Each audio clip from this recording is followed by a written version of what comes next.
بسم اللہ الرحمن الرحیم۔ حضرت عیسیٰ علیہ السلام کے حواریوں نے یہ عرض کیا کہ اے عیسیٰ بن مریم، آپ کا رب یہ کر سکتا ہے کہ وہ آسمان سے ہمارے پاس ایک دسترخوان اتار دے؟ تو حضرت عیسیٰ علیہ السلام نے فرمایا، اس طرح کی نشانیاں طلب کرنے سے اگر تم لوگ مومن ہو تو خدا سے ڈرو۔ یہ سن کر حواریوں نے کہا کہ ہم نشانی طلب کرنے کے لیے سوال نہیں کر رہے ہیں، بلکہ ہمارا مقصد یہ ہے کہ ہم سکم شیر ہو کر خوب کھائیں اور ہم کو اچھی طرح آپ کی صداقت کا علم ہو جائے، تاکہ ہمارے دلوں کو قرار آ جائے اور ہم اس بات کے گواہ بن جائیں، تاکہ بنی اسرائیل کو ہماری شہادت سے یقین اور اطمینان کلی حاصل ہو جائے اور مومنین کا یقین اور بڑھ جائے اور کفار ایمان لائیں۔ حواریوں کی اس درخواست پر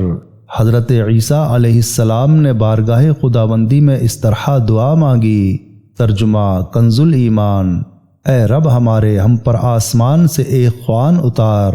کہ وہ ہمارے لیے عید ہو ہمارے اگلے پچھلوں کی، اور تیری طرف سے نشانی، اور ہمیں رزق دے، اور تو سب سے بہتر روزی دینے والا ہے۔ حضرت عیسیٰ علیہ السلام کی دعا پر اللہ تعالی نے فرمایا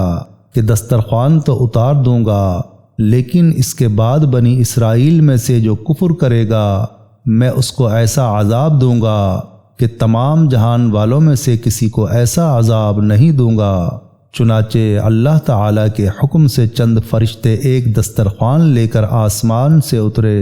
جس میں 7 مچھلیاں اور 7 روٹیاں تھیں۔ حضرت ابن عباس رضی اللہ تعالی عنہما سے روایت ہے کہ فرشتے دسترخوان میں روٹی اور گوشت لے کر آسمان سے زمین پر نازل ہوئے،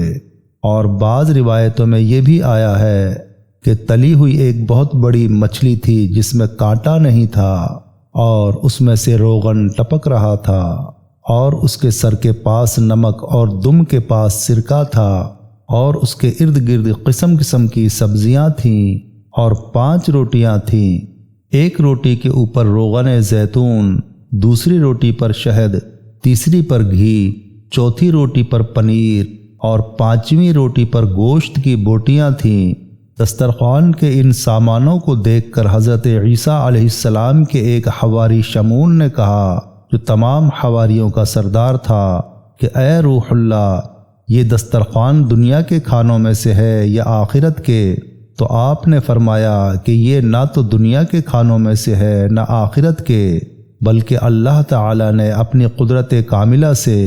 تمہارے لیے اس کھانے کو ابھی ایجاد فرمایا ہے۔ اللہ تعالی نے اس عجیب اور عظیم الشان واقعے کا ذکر